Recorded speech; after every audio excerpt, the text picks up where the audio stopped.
Buenos días, contentos de estar nuevamente con ustedes.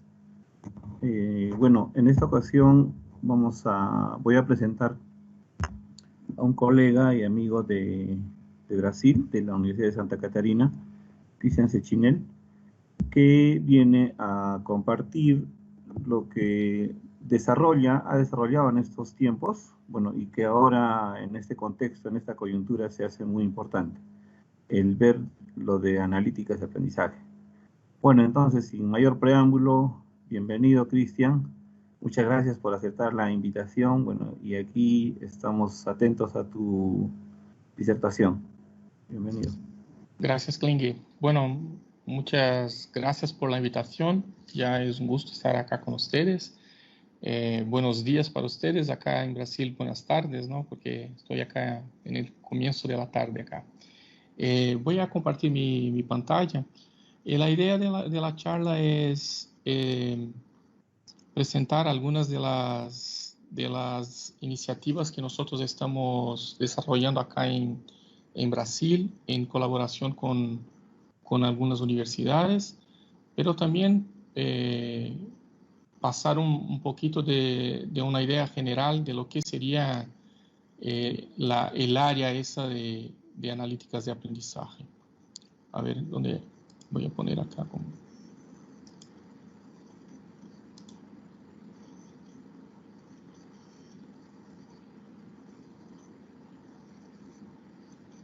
Acá. Muy bien. Bueno, entonces mi nombre es Cristian, yo trabajo acá en la Universidad Federal de Santa Catarina, acá en Brasil, en el sur de Brasil, en el campus de la ciudad de Araranguá. Tenemos acá un laboratorio de investigación que se llama Creatividad e Innovación para la Educación. Ese laboratorio tiene dos núcleos, uno que está ubicado acá y que es coordinado por mí, y un otro núcleo que es ubicado en la Universidad Federal de Pelotas, que es más al sur de Brasil y que está bajo coordinación de un compañero que se llama Tiago Primo. Yo antes trabajaba en esa universidad y ahora me desplacé hace 3 años para la Universidad Federal de Santa Catarina. El tema de la charla son las analíticas del aprendizaje y algunas iniciativas que nosotros venimos desarrollando y que están enfocadas en iniciativas educativas, ¿no? Basadas en datos.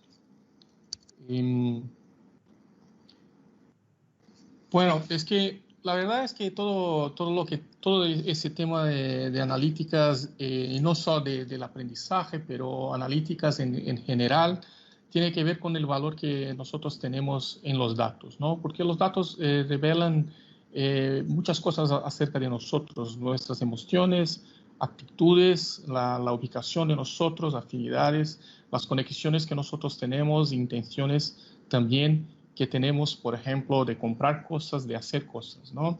Entonces, el tema de los datos ha ganado mucha relevancia en los últimos años y con eso el área de analítica en diferentes dominios ha crecido muchísimo, ¿no? Y dentro de esos dominios, las analíticas de aprendizaje también.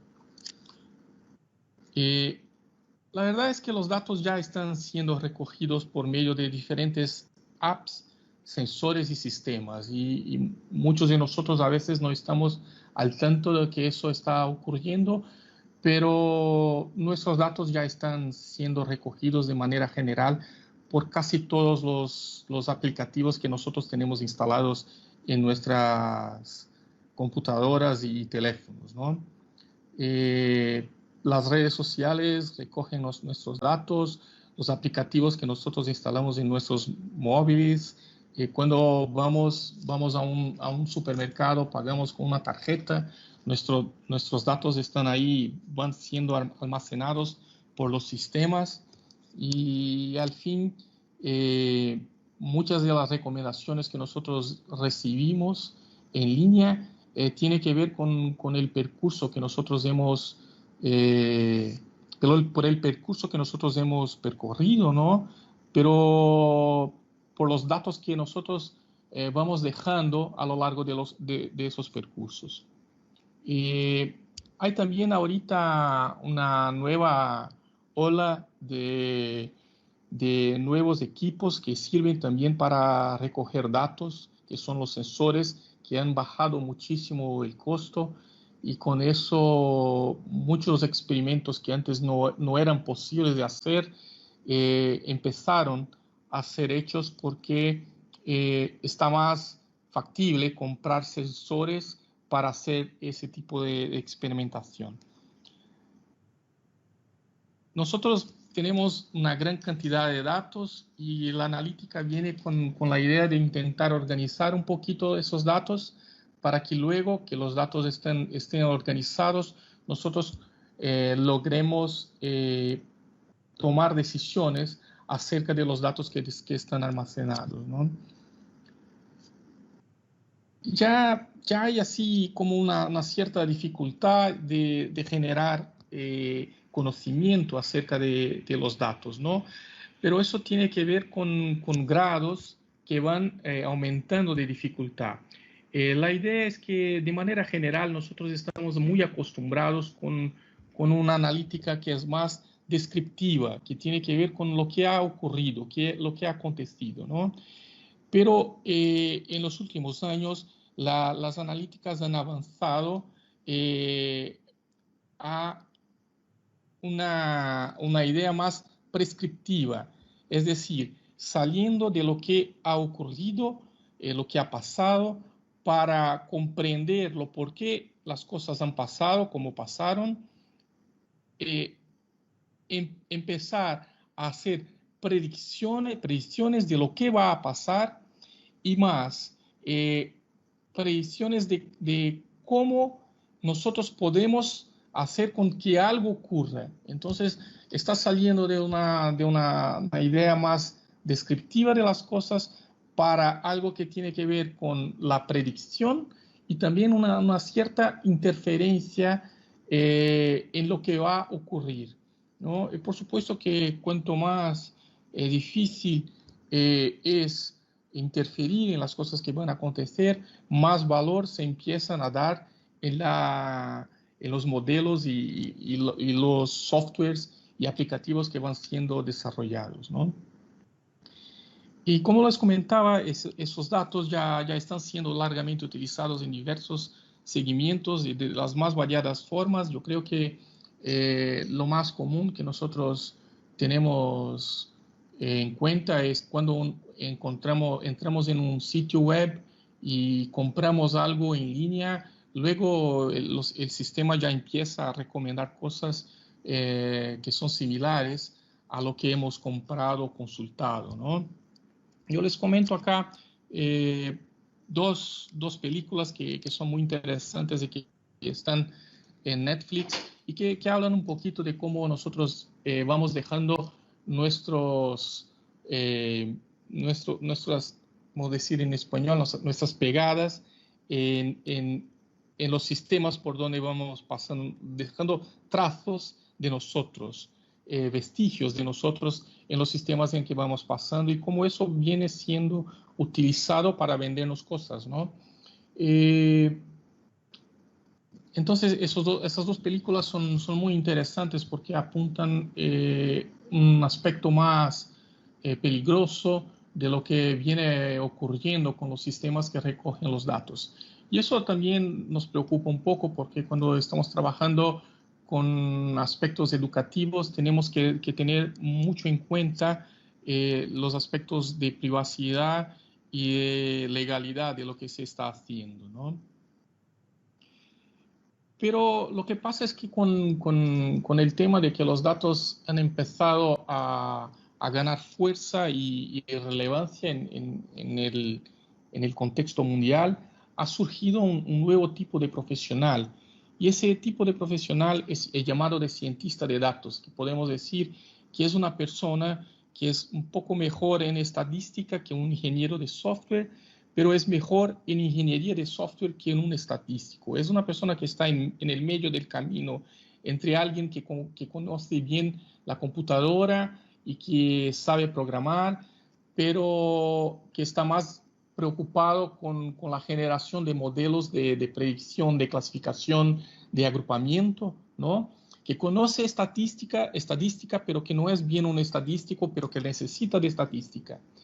Y esta profesión ha ganado mucha fuerza en los últimos años. Hay bastante espacio para aquellos que tienen interés en trabajar en esa área. Y dentro de ese tema, entonces, viene lo que nosotros llamamos de analítica del aprendizaje, que es la aplicación de las analíticas en el aprendizaje, llamado eso de Learning Analytics, y tiene como definición que es la medición, la recolección, análisis y reporte de datos acerca de los aprendices y sus contextos, para fines de comprensión y optimización del aprendizaje en los entornos en que él ocurre. Es decir, que la idea es que analicemos datos relacionados a los entornos de aprendizaje de manera a lograr mejorar esos entornos de aprendizaje. Pues, la idea es que logremos mejorar la calidad, efectividad y eficiencia de los procesos de aprendizaje, intentando descubrir informaciones y conocimientos dentro de los contextos que hasta la aplicación de estas técnicas estaban como que escondidos en los datos educativos y que nosotros no lográbamos ver. Entonces, la idea es que nosotros preparemos esas informaciones para que los distintos actores del sistema puedan mejorar el proceso de enseñanza-aprendizaje en quienes están involucrados, ¿no? Es un área que ha ganado mucha fuerza en los últimos años. Antes teníamos un área que era, como voy a decir, que era de competencia a esa, que era Educational Data Mining, pero Learning Analytics ha alcanzado conquistar como que muchos investigadores y ha ultrapasado el área de Educational Data Mining. La conferencia esa que se llama LAC es una conferencia muy difícil de, por ejemplo, aprobar artículos científicos. Aprueban solamente un cuarto de los artículos que son enviados a la conferencia. Básicamente se puede dividir las analíticas en dos tipos, lo que llaman de Learning Analytics y lo que llaman de Academic Analytics, que son las analíticas de aprendizaje y las analíticas académicas. Yo acá trabajo cuando yo hablo de analíticas del aprendizaje, yo estoy hablando de las dos, todas juntas, ¿no? Pero la idea es que se pueda dividir, por ejemplo, lo que es Learning Analytics en nivel del curso y del departamento, por ejemplo, y la Academic Analytics en un nivel más alto, con un panorama más alto de institución, región o inclusive de un país, ¿no? De gobiernos. Pero acá yo trabajo con la misma definición para los dos tipos. La analítica, solamente para que tengan una idea más general, ese es un flujo general de la analítica. Está un poco antiguo, pero sirve para tener una idea de lo que se deseaba en el comienzo del área, ¿no? La idea es que nosotros tenemos los aprendices, ¿no? Los estudiantes que tienen sus datos, que están almacenados y que pueden ser recogidos por distintos medios, ¿no? Desde las bibliotecas, los entornos virtuales de aprendizaje, los teléfonos y así por delante.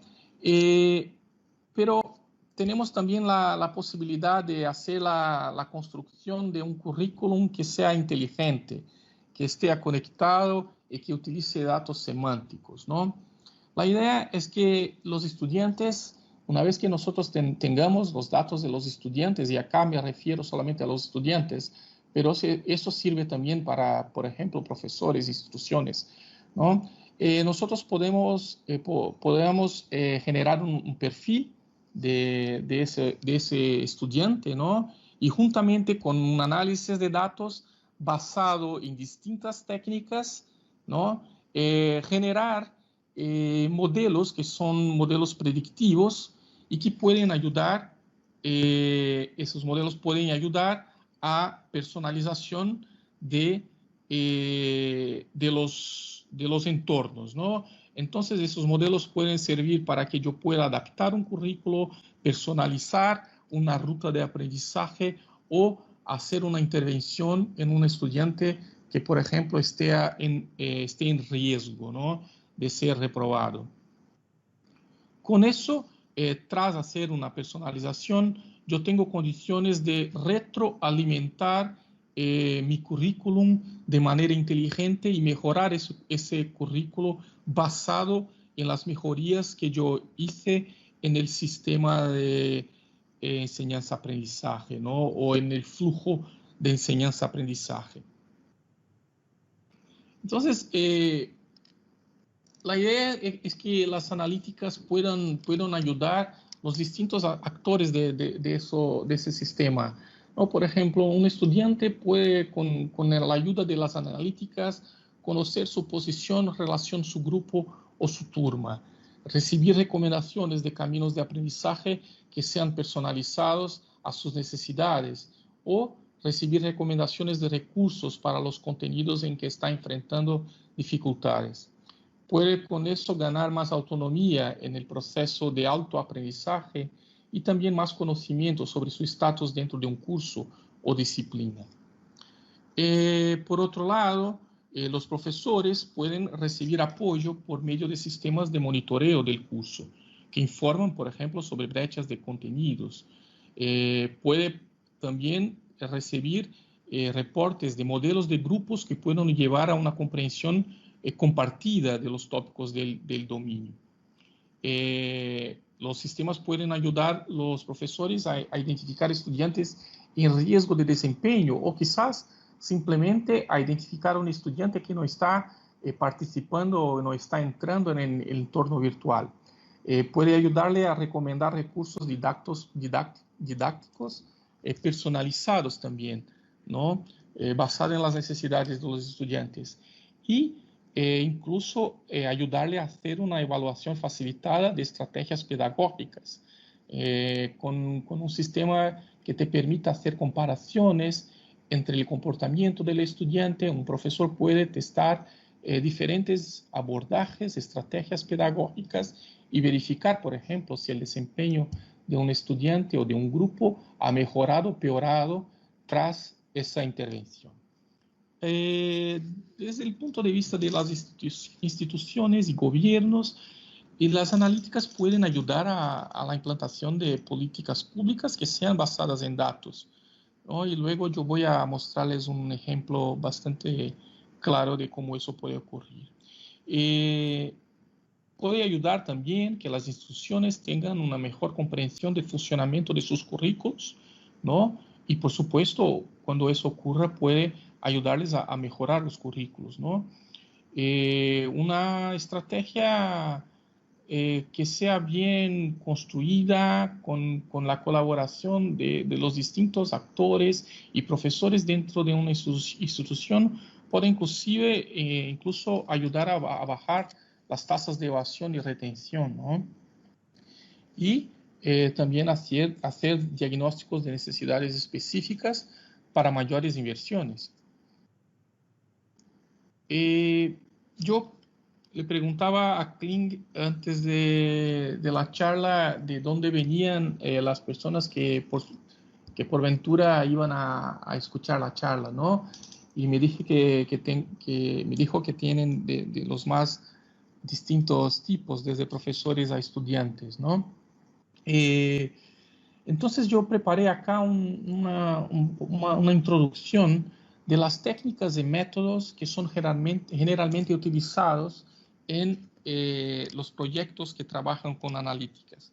Por supuesto que no voy a presentar todos los métodos, pero algunos solamente para que nosotros tengamos una idea de cómo son hechas las cosas por debajo de los proyectos, ¿no?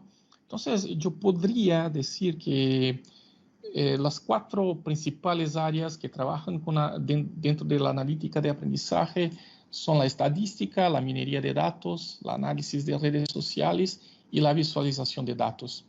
Yo imagino que aunque nosotros no tengamos una formación profunda en estadística, todos tenemos una idea de lo que es. Igual para la visualización de datos, ¿no? Es algo que uno puede inferir lo que quiero decir con eso, ¿no? Generar imágenes, gráficos y todo. Entonces yo voy a trabajar acá a explicar un poquito más las dos que quizás no estén tan claro de cómo funcionan o para qué pueden servir. Son la minería de datos y el análisis de redes sociales. La minería de datos primero, ¿no? Es un proceso de extracción de patrones de datos que son previamente desconocidos de grandes conjuntos de datos. Utilizamos en la minería de datos algoritmos que ayudan a verificar esos patrones o tendencias específicas en un determinado conjunto.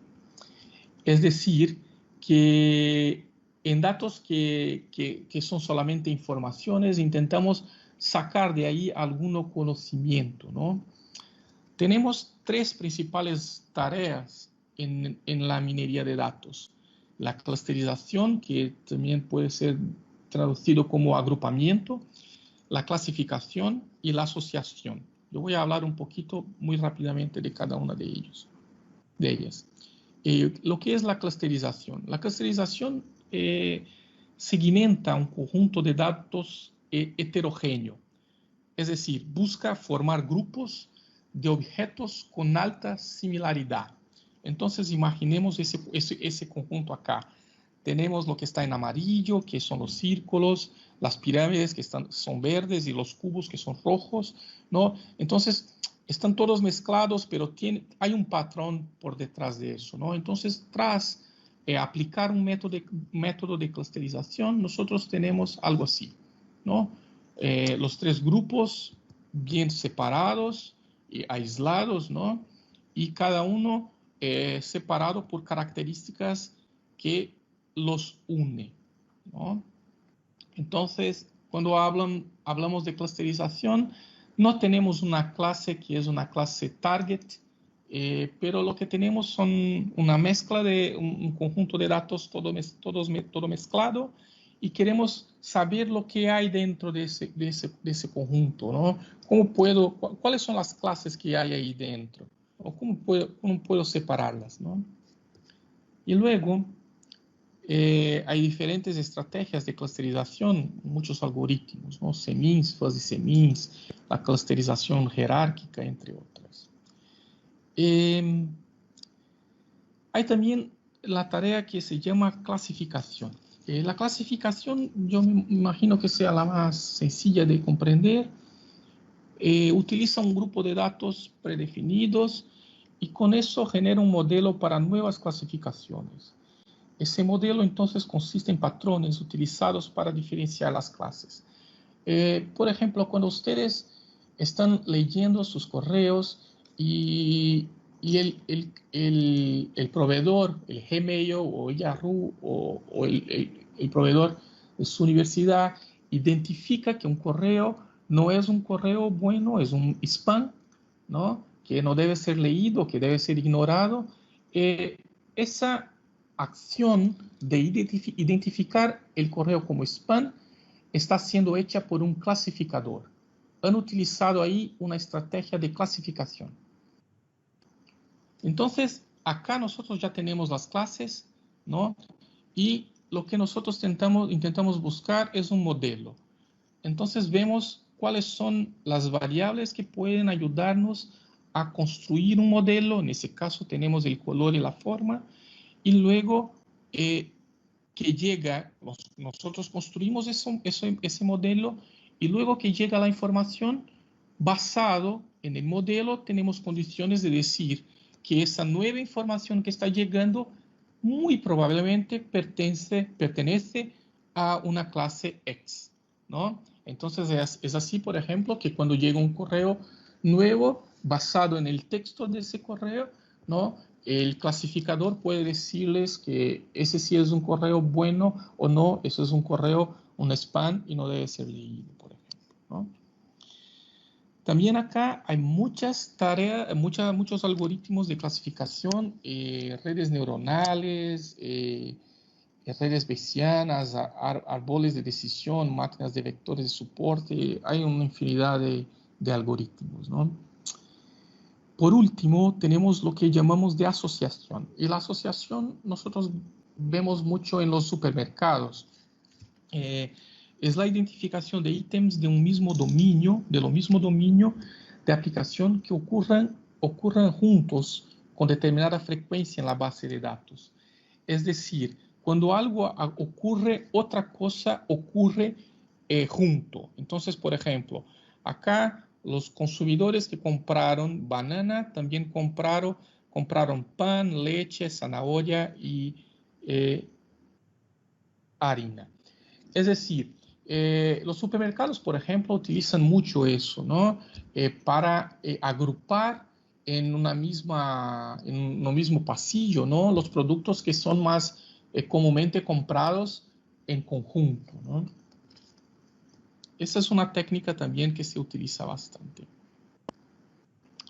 Bueno, entonces eso era lo que tenía para decir de minería de datos. Minería de datos es un área que necesitamos de un año para tratar de todo lo que hay o más incluso, ¿no?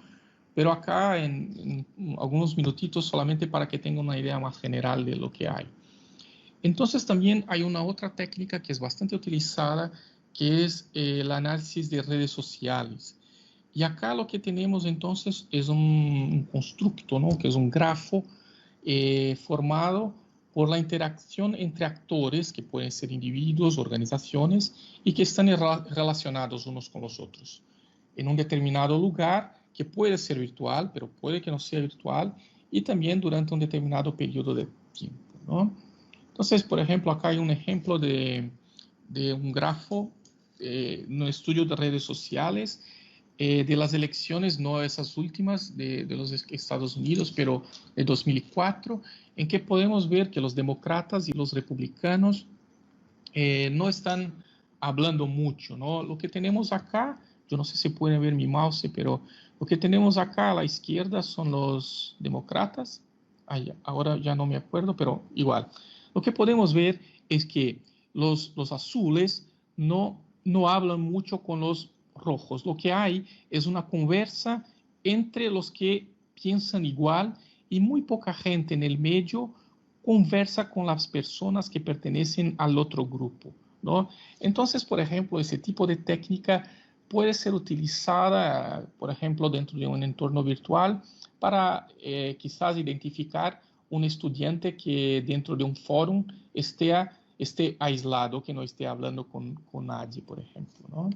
Pero acá vemos muy claramente el tipo de formación que podemos de manera visual tener. Por supuesto que hay métricas cuantitativas, ¿no? Que extraímos de eso, ¿no?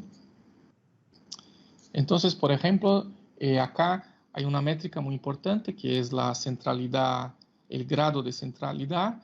Entonces, esa persona, Gil, es una persona que tiene contacto con todas las personas de acá, de ese grupo, ¿no? Entonces, yo puedo decir que si yo quiero pasar una información a las personas de ese grupo, la mejor manera sería, si yo tuviera que elegir a alguien para que pasara la información, sería Gil.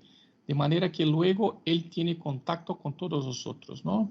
Eso es un tipo de centralidad que existe. Acá tenemos un otro tipo que es la centralidad betweenness, que en español yo no sé cómo traducirlo. Pero bien, por ejemplo, acá nosotros vemos claramente que la persona que une los dos grupos es Liz, ¿no? Entonces, por ejemplo, si acá hay una enfermedad que se puede contagiar, ¿no? Y yo no quiero que esa enfermedad de la izquierda, yo tendría que cortar el contacto entre los grupos cortando acá, ¿no? Con eso yo no dejaría que la enfermedad pasara al otro grupo, ¿no? Que es una persona importante que une, que linka, ¿no? Que hace el enlace entre los grupos, ¿no?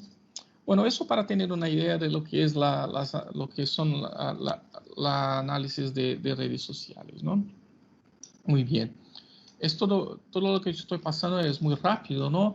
Yo quería mostrarles ahorita algunos ejemplos de proyectos que nosotros hemos desarrollado en conjunto con algunos socios de otras instituciones, ¿no? Y quizás con eso mostrar a ustedes cómo las técnicas que yo presenté antes pueden ser aplicadas de alguna manera en entornos de aprendizaje, ¿no? Muy bien.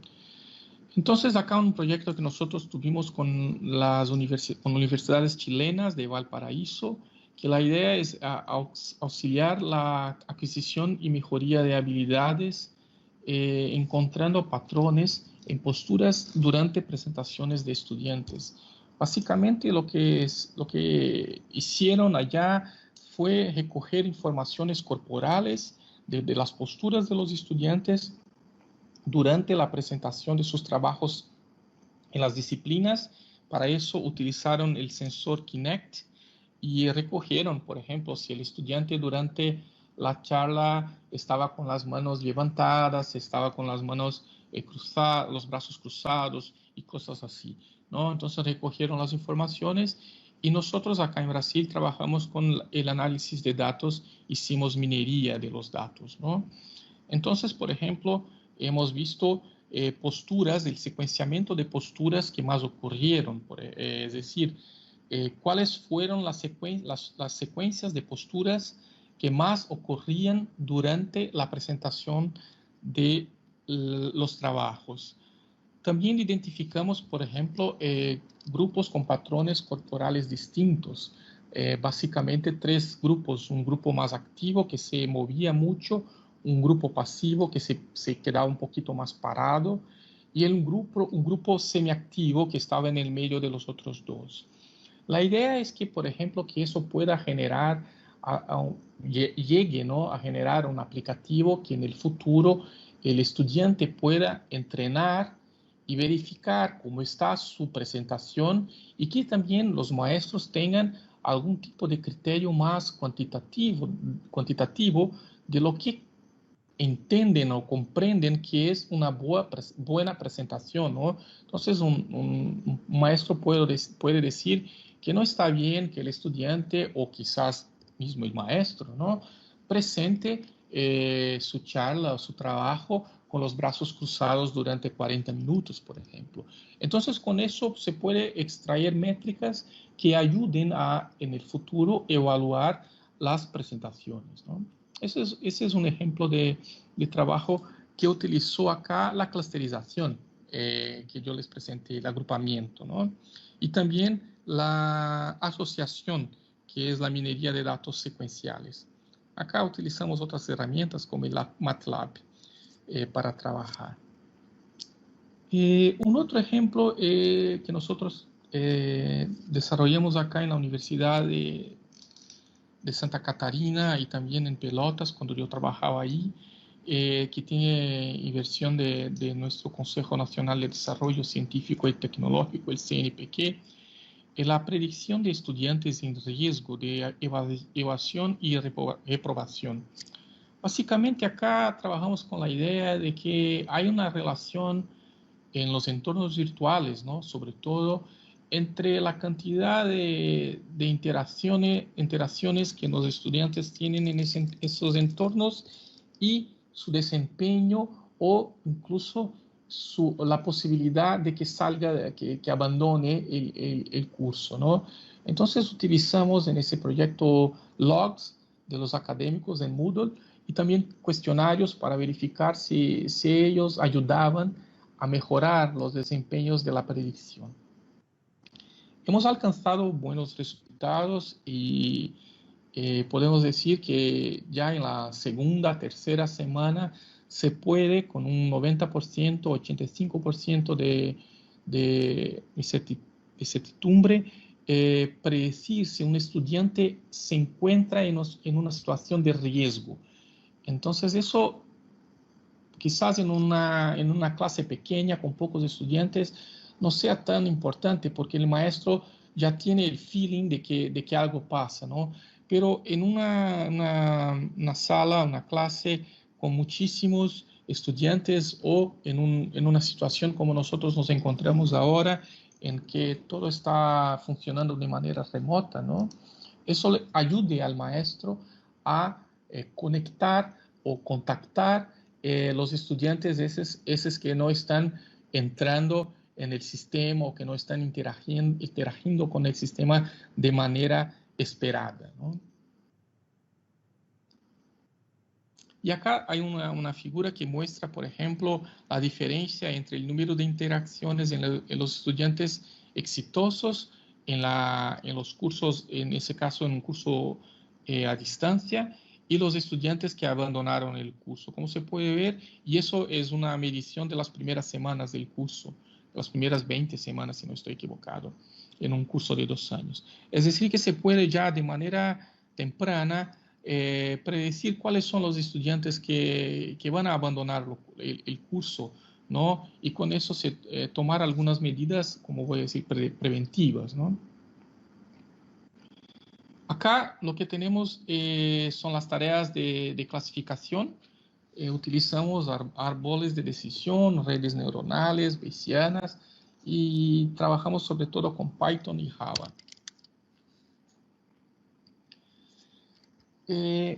Lo que estamos haciendo ahorita es, ahora yo paso a 2 proyectos que estamos trabajando en ese momento. Estamos intentando tomar esos modelos que hemos generado, incorporar en herramientas para ser utilizadas por los profesores. Estamos en ese momento desarrollando un plugin para Moodle y la idea es que aquellos modelos puedan ayudar, ¿no?, dentro de ese plugin a identificar los estudiantes que están en riesgo. Entonces todavía estamos desarrollando eso, pero el plugin ya ya está funcionando. Estamos testeando la primera versión en la Universidad de la República en Uruguay y en algunos laboratorios también acá en la Universidad de Santa Catarina, ¿no? Entonces tiene una visión general de los estudiantes que ya ingresaron en el sistema, los que no ingresaron, el promedio de accesos diarios, el total de accesos diarios, el total de accesos de la semana, en una visión general, ¿no? Y luego se puede acompañar los estudiantes sabiendo cuántos fueron los accesos que tuvo, que ha tenido, si le falta llenar alguna tarea, enviar alguna actividad. Y también tiene un panorama de los recursos que son más utilizados por los estudiantes. Entonces, es decir, acá, con una visualización como esa, se puede, por ejemplo, verificar que un determinado recurso que el profesor pensaba que era muy importante no está siendo considerado por los estudiantes de manera muy profundizada, ¿no? Y en eso estamos, en ese proyecto. Estamos ahorita intentando integrar los modelos, ¿no? Y acá utilizamos nos vamos más a visualización, ¿no?, de datos. Entonces trabajamos con librerías de visualización, PHP, JavaScript, estadística descriptiva. Y como les comentaba, la próxima etapa va a la integración de los modelos de predicción y también aumentar las visualizaciones, ¿no? Intentar también evaluar si es una tecnología que es aceptada por parte de los profesores y también si no les molesta a los estudiantes saber que esas informaciones están siendo recogidas. Por último, acá tengo un ejemplo de algo que